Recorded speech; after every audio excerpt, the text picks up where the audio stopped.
అందరికీ మరణాత మరణాత మహిమస్వరం కార్యక్రమమును వీక్షిస్తున్న దేవుని పిల్లలైన మీ అందరికీ ప్రభు నామములో శుభములు కలుగురుగాక.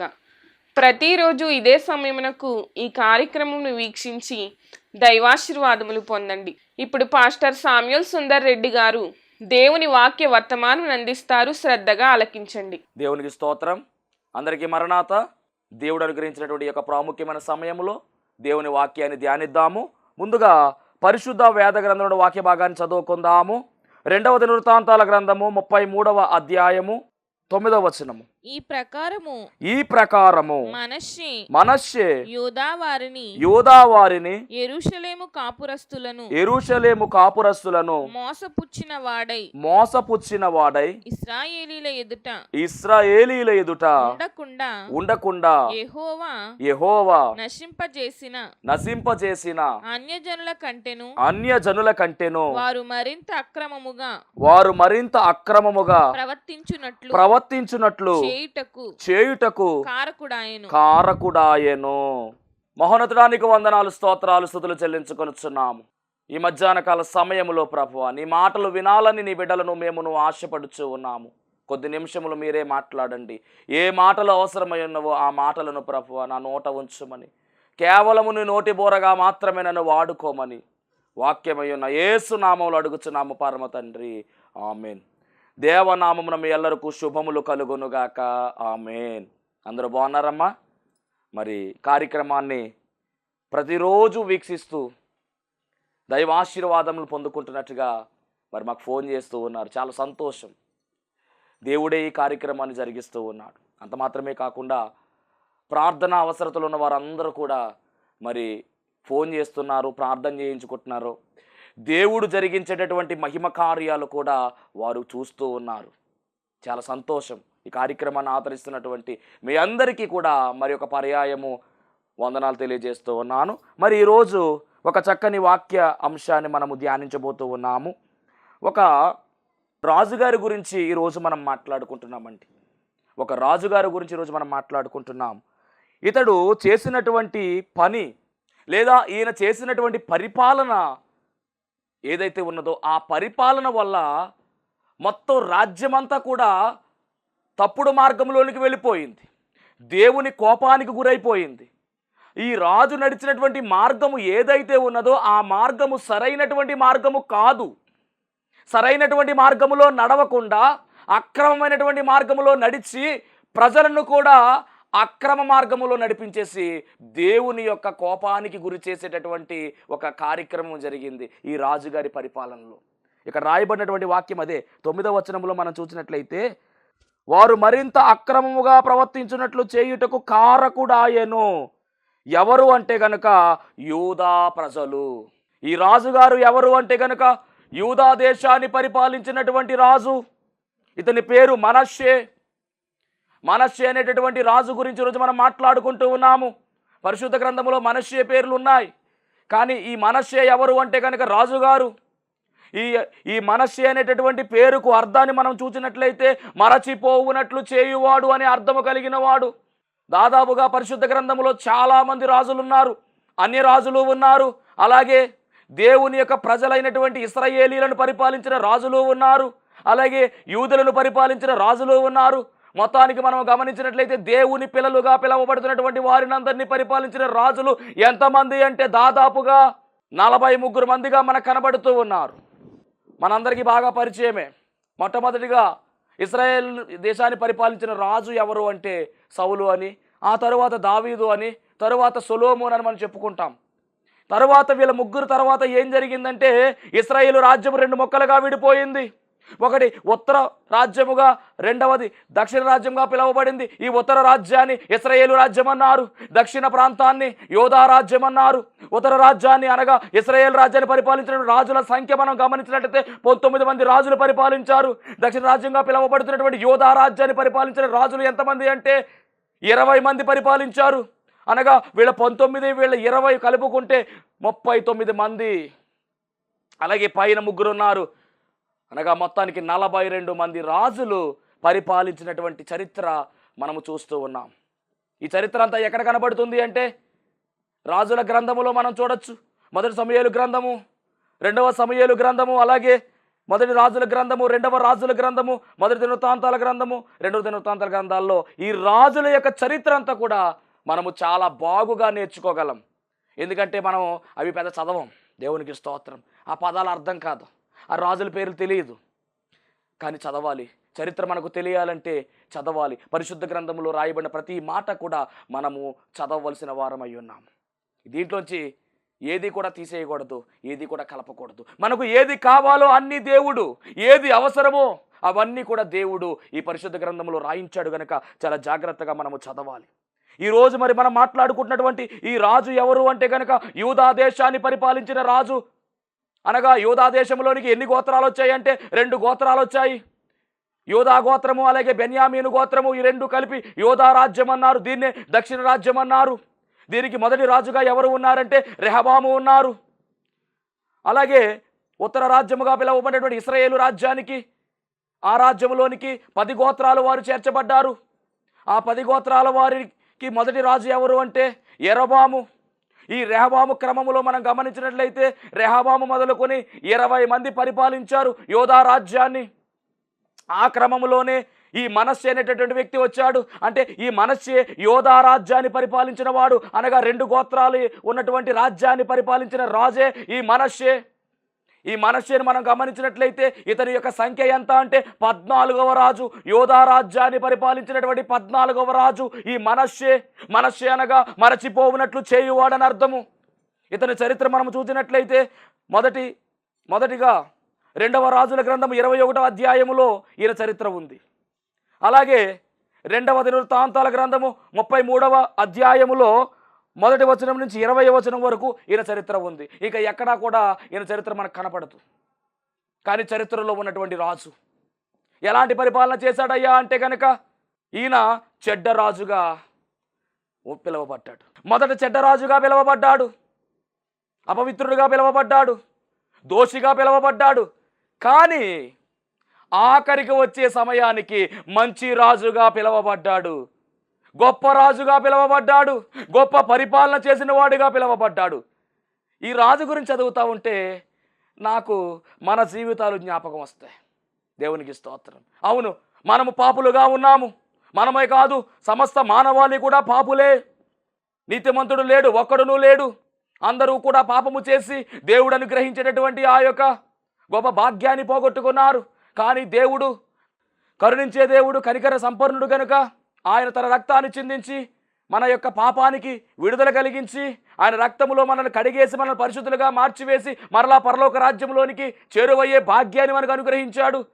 అనగా మనము తప్పిపోయినప్పటికీ, మనం పాపము చేసిన వారముగా ఉన్నప్పటికీ, పాపములో ఉన్నప్పటికీ ఆ పాపములోంచి మనకు విడుదల ఇచ్చి మనల్ని పరిశుద్ధులుగా, పాపులుగా ఉన్నటువంటి మనల్ని పరిశుద్ధులుగా మార్చివేసి ఆ రాజ్యానికి తీసుకుని వెళ్ళే ప్రయత్నము చేశాడు. అలాగే ఈ మనష్షే కూడా ఏం జరుగుతుందంటే, మనష్షే జీవితం ఒకప్పుడు పాత జీవితము. ఎలాంటి జీవితం అంటే కనుక భయంకరమైన జీవితమే. దుష్ట రాజుగా ఉన్నాడు, ప్రజలందరినీ కూడా తప్పుడు మార్గములో నడిపించాడు. కానీ ఒక్కొక్క సమయములో ఆయన జీవితాన్ని మార్చుకున్నాడు, దేవుని వైపుకు మళ్ళాడు, దేవుని మార్గంలో నడిచాడు, నీతి మార్గంలో నడిచాడు. దావీదు నడిచినటువంటి మార్గంలోనికి ఈ మనష్షే వచ్చేశాడు. అంత మాత్రమే కాదు, ప్రజలను కూడా నడిపించాడు. మొత్తానికి కార్య ప్రారంభం కంటే కార్య అంతం మేలన్నట్టుగా ఈయన మొదట్లో ఏ విధంగా జీవించినప్పటికీ, మొదట్లో దుర్బలమైనటువంటి జీవితం పాపిగా జీవించినప్పటికీ ఫైనల్గా ఈయన పొందుకున్న సాక్ష్యం ఏమిటంటే ఒక గొప్ప మంచి రాజుగా, చక్కని పరిపాలన చేసిన రాజుగా ఈయన సాక్ష్యాన్ని పొందుకున్నాడు. ఈయన పరిపాలన కాలం ఎంతంటే అందరికన్నా ఎక్కువ కాలం పరిపాలించాడండి. 55 సంవత్సరాలు పరిపాలించాడు. అందరికన్నా ఎక్కువ. ఒక దావీదు గారిని తీసుకుని 40 సంవత్సరాలు, సొలొమోను గారిని తీసుకుని 40 సంవత్సరాలు, అలాగే సౌలు గారిని తీసుకుని 40 సంవత్సరాలు. కానీ ఎక్కువ సంవత్సరాలు పరిపాలించిన రాజుగా, అలాగే ఉజ్జియా గారు కూడా ఉన్నారు 52 సంవత్సరాలు. కానీ ఆయన కన్నా ఎక్కువ 55 సంవత్సరాలు పరిపాలించాడండి. ఎన్ని సంవత్సరాలు పరిపాలించడం ఇంపార్టెంట్ కాదు, జీవితంలో ప్రభువును కలిగి ఉన్నాడా లేదా, మంచి ప్రవర్తన కలిగి ఉన్నాడా లేదా, ఇదే ప్రాముఖ్యమైనది. మన బ్రతుకు యాత్ర జీవితము కనుక ఈ యాత్ర జీవితము చక్కగా ముగించాలి. దీనికి ఫైనల్ చాలా చక్కగా ఉండాలి, ముగింపు చాలా చక్కగా ఉండాలి. ఇక్కడ ముగింపు పరలోకములోనికి ప్రారంభంగా మారిపోవాలి. మనం పరలోక రాజ్యంలోనికి వెళ్ళేటటువంటి క్రమములో ఉండాలి. ఎంత భక్తి చేసుకుని పరలోక రాజ్యంలోనికి చేరువకపోతే ఇక మన భక్తి ఎందుకిక, మందిరానికి వెళ్ళడం ఎందుకిక, డబ్బుల కోసం మందిరానికి వెళ్ళడం, ఉద్యోగం కోసం మందిరానికి వెళ్ళడం, పెళ్ళిళ్ళ కోసం ఈ మందిరానికి వెళ్ళడం, ఆరోగ్యం కోసం వెళ్ళడం కాదు. పరలోక రాజ్యానికి మనం వెళ్ళాలి అంటే మందిరంలో మనం ఉండవలసిన వారమై ఉన్నాము. శరీరానికి సంబంధించినవన్నీ దేవుడు ఇస్తాడు, అడగచ్చు, తప్పులేదు. కానీ నిత్యము ఉండే పరలోకంలోనికి మనం వెళ్ళాలి అంటే మందిరములో మనము ఖచ్చితముగా సిద్ధపడాలి. సిద్ధపాటు లేకుండా మనం పరలోక రాజ్యంలోనికి వెళ్ళలేము. సిద్ధపడాలి. వాక్యముతో ఉదక స్నానము చేయబడుతూ, వాక్యములో కడగబడుతూ, ఎప్పటికప్పుడు మన ప్రవర్తన సరి చేసుకుంటూ, ఎప్పటికప్పుడు మన యొక్క తీరును మార్చుకుంటూ, ఎప్పటికప్పుడు మనము దేవునికి మరింత చేరువవుతూ ఉంటేనే పరలోక రాజ్యంలోనికి మనం వెళ్ళగలం. లేకపోతే అవకాశాన్ని కోల్పోతాం. బుద్ధి లేని కన్యకులు కోల్పోయారు, బుద్ధిగల కన్యకులు పొందుకున్నారు. ఈరోజు బుద్ధిగల కన్యకులుగా మనం ఉండాలి తప్ప బుద్ధి లేని కన్యకులుగా మనం ఉండకూడదు. సమయాన్ని సద్వినియోగం చేసుకుని వారు పరలోక రాజ్యానికి వెళ్ళిపోయారు, ప్రభువును కలుసుకున్నారు. బుద్ధిగల కన్యకులు సమయాన్ని సద్వినియోగం చేసుకోకుండా దేవుడు అవకాశం ఇచ్చాడు. పెళ్లి కుమారుడు ఆలస్యం చేస్తా ఉంటే వీళ్ళు ఏం చేశారంటే వారితో పాటు రెస్ట్ తీసుకున్నారు. ఈలోపు నూనె అయిపోయింది, సిద్ధంలో నూనె అయిపోయింది. పెళ్లి కుమారుడు రానే వచ్చేస్తున్నాడు. అప్పటికప్పుడు నూనె కోసం బయటికి వెళ్ళారు, సమయము సద్వినియోగం చేసుకోలేకపోయారు. అలాగే ముందు వెళ్ళి తెచ్చుకుని ఉంటే ఎంత బాగుండును. కానీ చివరికి ఏం జరిగిందంటే వారితోనే ఉన్నారు, వెయిట్ చేశారు, అన్నీ చేశారు. కానీ వరుడు వచ్చే సమయానికి వీరు లేరు అక్కడ. సిద్ధపడి ఉన్నవారు మాత్రమే, బుద్ధిగల కన్యకులు మాత్రమే ఎత్తబడ్డారు. అలాగే నేను చెప్తున్న మాట ఏమిటంటే నువ్వు ఎంత భక్తి చేస్తున్నావో జాగ్రత్త, ఏ విధముగా జీవిస్తున్నావో జాగ్రత్త. నీ జీవితాన్ని జాగ్రత్తగా కాపాడుకో, నీ రక్షణ జీవితాన్ని జాగ్రత్తగా కాపాడుకో. మన రక్షణ మనదే, పరలోక రాజ్యానికి రికమెండేషన్ లేదు. నీ భక్తే నీకు రికమెండేషన్, నీ ప్రేమతత్వమే నీకు రికమెండేషన్, నీ నీతి జీవితమే నీకు రికమెండేషన్. నీకు నీవుగానే అక్కడికి వెళ్ళగలవు. ఎవరో చెప్పితే ప్రభువు చేర్చుకోడు. గమనించండి, ఎలా వెళ్తున్నావో జాగ్రత్త. రక్షణ తీసేసుకున్నాను కదా, రక్షింపడిపోయాను కదా, ప్రభు సంస్కారం తీసుకుంటున్నాను కదా అని అనుకుంటున్నావేమో, జాగ్రత్త. పరిశుద్ధ జీవితము కావాలి. పరిశుద్ధమైన కన్యకగా మనం పిలవబడాలి, పరిశుద్ధురాలుగా మనం పిలవబడాలి. పరిశుద్ధులైన దేవుని దగ్గరికి మనం వెళ్ళాలంటే పరిశుద్ధతను మనం కాపాడాలి, చాలా జాగ్రత్తగా ఉండాలి. ఎందుకంటే ఎప్పుడు మింగుదామా అని ఎదురు చూస్తూ ఉన్నాడు ఈ సింహము, ఎప్పుడు మింగుదామా అని కాచుకుని ఉన్నాడు సాతానుగాడు. కాబట్టి జాగ్రత్త, చాలా జాగ్రత్తగా మనం ముందుకు వెళ్ళవలసిన వారమై ఉన్నాము. కడవరి దినాలు ఇవి, ముంచెత్తే దినాలు అయి ఉన్నాయి. ఎప్పుడు ఏమి జరుగుతుందో తెలియదు.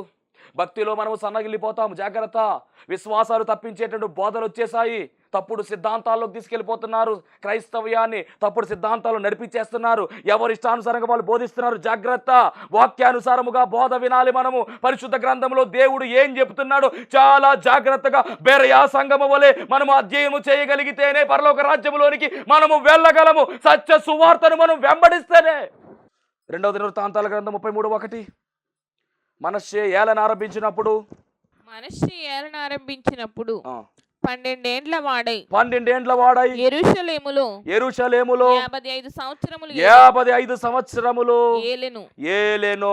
ఇతడు ఇశ్రాయేలీయుల ఎదుట నుండి యెహోవా వెళ్ళగొట్టిన అన్యజనులు చేసిన హేయ క్రియలను అనుసరించి యెహోవా దృష్టికి చెడు నడత నడిచెను. చాలా ఘోరమైనటువంటి సాక్ష్యం అండి అది.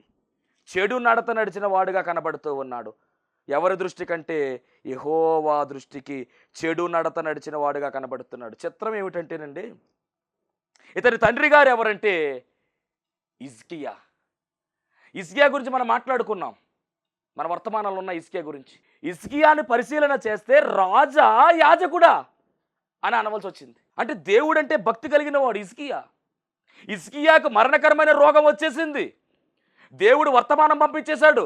యెషయా వచ్చాడు ప్రవక్త, ఇదిగో హిజ్కియా ఇక నీ టైం అయిపోయింది, ఒక 15 రోజుల్లో నీ సమయం అయిపోయింది, దేవుడు చెప్పమన్నాడు, అన్ని సిద్ధపడిపో మరణానికి అని చెప్తే హిజ్కియా యెషయాతో ఏమీ మాట్లాడకుండా గోడ వైపుకు తిరిగి కన్నీళ్లు కార్చాడు, కన్నీటి ప్రార్థన చేశాడు. చేసిన వెంటనే ఏ దేవుడైతే మరణకరమైన వార్తను పంపించాడో అదే దేవుడు ఆయుష్ని పెంచేశాడు. అంత ప్రార్థన, పవర్ఫుల్ ప్రార్థన హిజ్కియా చేశాడు. హిజ్కియా కన్నీరు విడిచాడు, దేవుడు చూచాడు, ఆయన మొర అంగీకరించాడు, కన్నీటిని నాట్యంగా మార్చివేశాడు. ఎలా జరిగిందంటే హిజ్కియాలో ఉన్నటువంటి భక్తి, హిజ్కియాలో ఉన్నటువంటి నీతి, హిజ్కియాలో చేసినటువంటి కార్యాలు, దేవుడు కొనియాడే కార్యాలు హిజ్కియా చేశాడు కనుకనే హిజ్కియా ప్రార్థన దేవుడు అంగీకరించాడు. అలాంటి గొప్ప వ్యక్తి యొక్క కుమారుడు, ఆయన గర్భవాసమున పుట్టినవాడు ఈ మనస్సే. ఆయనలో ఉన్న లక్షణాలు ఏవి రాలేదు వీడికి. దేవునికి స్తోత్రం. అలాగే తల్లిగారి గురించి కూడా చూద్దాం. 2 రాజుల గ్రంథం 21వ అధ్యాయం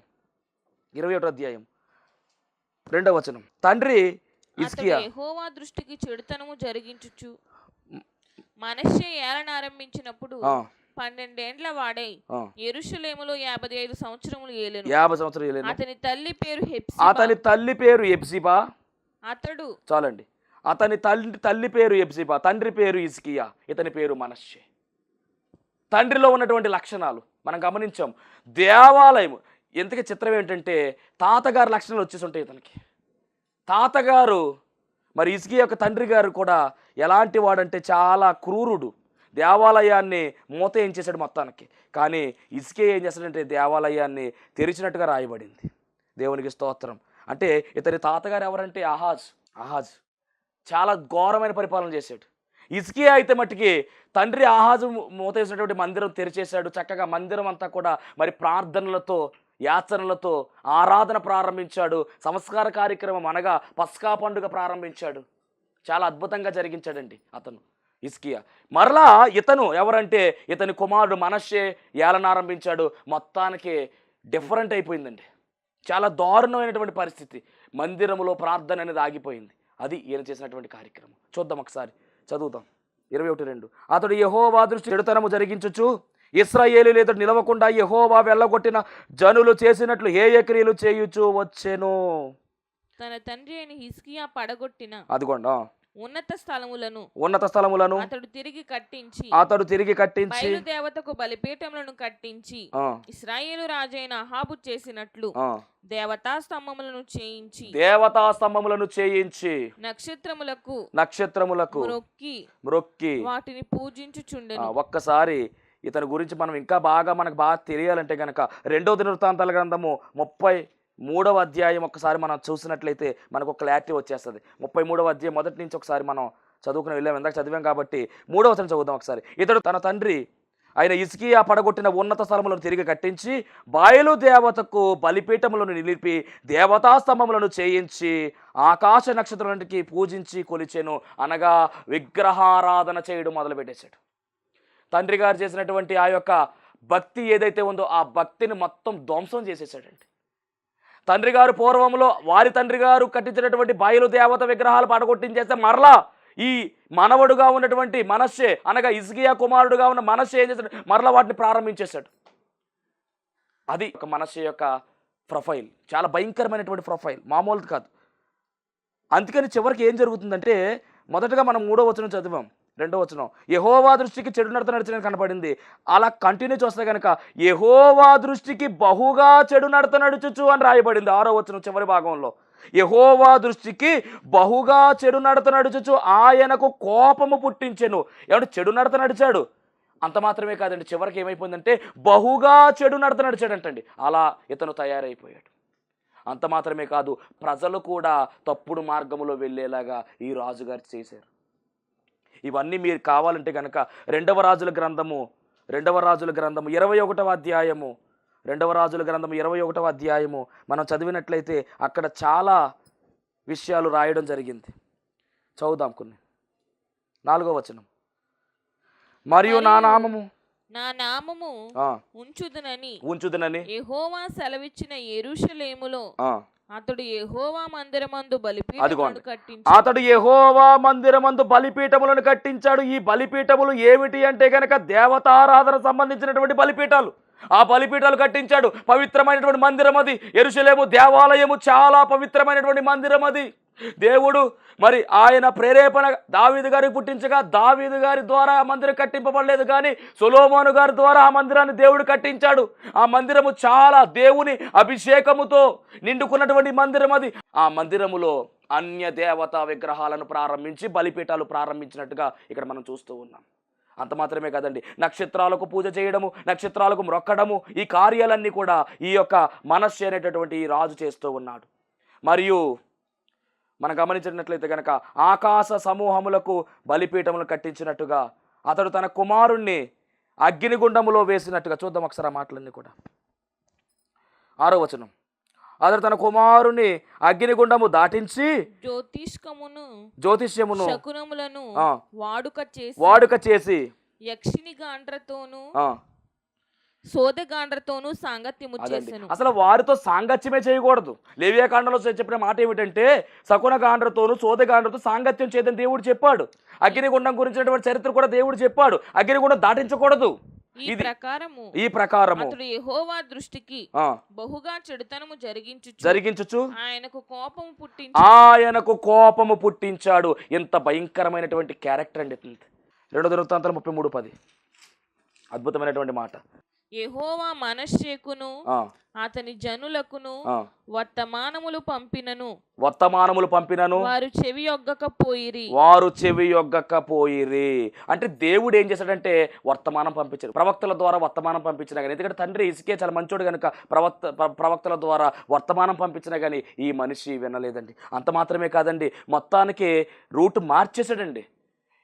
2 రాజులు 21:16 మనం చూస్తే కనుక మనష్షే యెహోవా దృష్టికి చెడు నడత నడిచి, చదువుదాం 2 రాజుల గ్రంథము 21:16 మనష్షే యెహోవా దృష్టికి చెడు నడత నడిచి మరియు మనష్షే యెహోవా దృష్టికి చెడు నడత నడిచి యోదావారిని పాపములో దింపినది గాక యెరూషలేమును ఈ కొన నుండి ఆ కొన వరకు రక్తముతో నిండినట్లుగా నిరపరాధుల రక్తమును బహుగా ఒలికించెను. మొత్తం యోదావారిని ట్రాక్ తప్పించేశాడు. అంత మాత్రమే కాదు, నిరపరాధుల రక్తాన్ని కూడా ఒలికించాడు. దేవతారాధన చేస్తున్నాడు, బలిపీఠాలను కట్టించాడు, భయంకరమైన విగ్రహారాధన ప్రోత్సహించి ప్రజలందరినీ తప్పుడు మార్గంలో నడిపించాడు. దేవుడు హెచ్చరికలు పంపించినా కానీ మాట వినలేదు. ఒకానొక సమయంలో అష్షూరు రాజు చేతికి అప్పగించేస్తే ఈ మనష్షేని కట్టుకుని తీసుకెళ్ళి బంధిస్తే అప్పుడు ప్రార్థన చేయడం మొదలుపెట్టాడండి. మార్పు మొదలైపోయింది. హిజ్కియా చేసినటువంటి ప్రార్థనగానే ఈయన కూడా మనష్షే కూడా ప్రార్థన చేయడం మొదలుపెట్టాడు. 2 దినవృత్తాంతాల గ్రంథం 33వ అధ్యాయము 12వ వచనం మనం చూస్తే కనుక అక్కడ విషయం కనబడుతుంది. అతడు శ్రమలో ఉన్నప్పుడు తన దేవుడైన యెహోవాను బతిమాలుకొని తన పితరుల దేవుని సన్నిధిని తన్ను తాను బహుగా తగ్గించుకొని ఆయనకు మొరలిడగా ఆయన అతని విన్నపములను ఆలకించి యెరూషలేమునకు అతని రాజ్యములోనికి అతని తిరిగి తీసుకుని వచ్చినప్పుడు యెహోవా దేవుడై ఉన్నాడని మనష్షే తెలుసుకుని అప్పుడు దాకా కళ్ళు మూతలు పడిపోయాయి ఈ మనష్షేకి.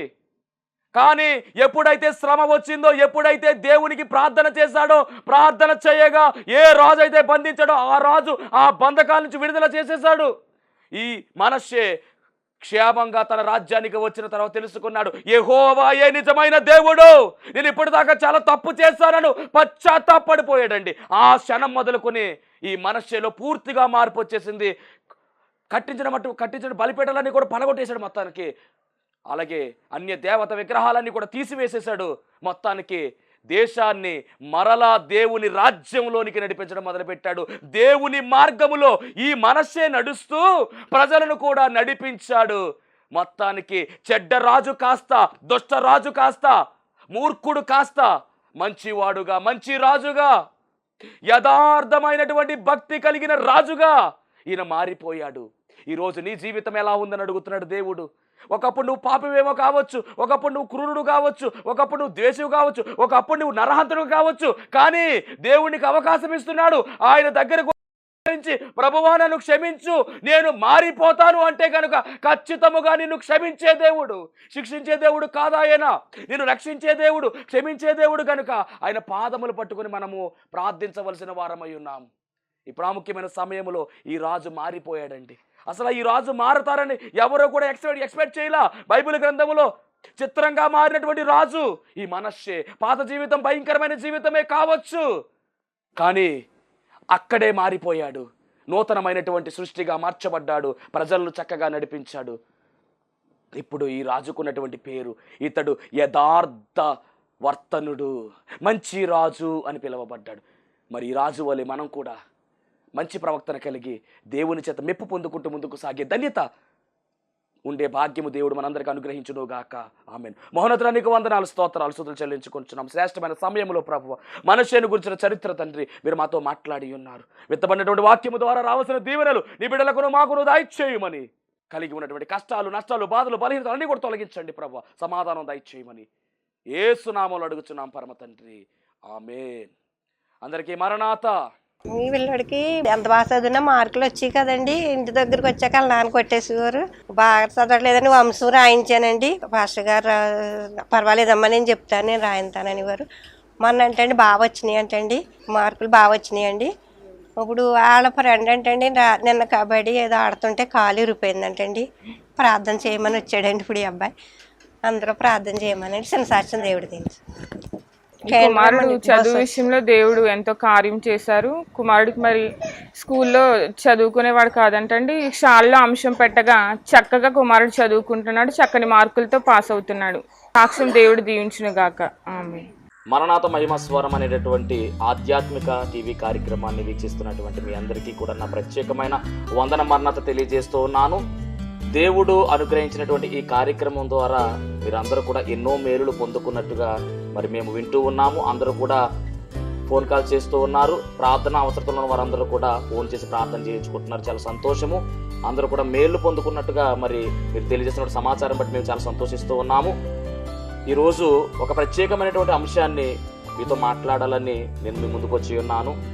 అదేమిటంటే, దేవుడు తన మహాకృపను బట్టి సేవా పిలుపు నాకు ఇచ్చి అన్నిటినీ విడిచిపెట్టి తను రమ్మనడం జరిగింది. మరి ఆయన ఇచ్చినటువంటి పిలుపును అంగీకరించి ఆయన సేవకు నేను వ్యాపారాన్ని గట్ట అన్ని విడిచిపెట్టి వచ్చాను. ఆ వచ్చినది మొదలుకొని ఈ దినం వరకు చక్కని సేవా పరిచర్యను దేవుడు జరిగించుకుంటూ ఉన్నాడు. చూస్తున్నటువంటి ఈ యొక్క ఈ షెడ్లో మేము ప్రతి శనివారం కూడా స్వస్థత ప్రార్థనలు అనగా శాల కార్యక్రమాన్ని జరిగిస్తూ ఉన్నాము.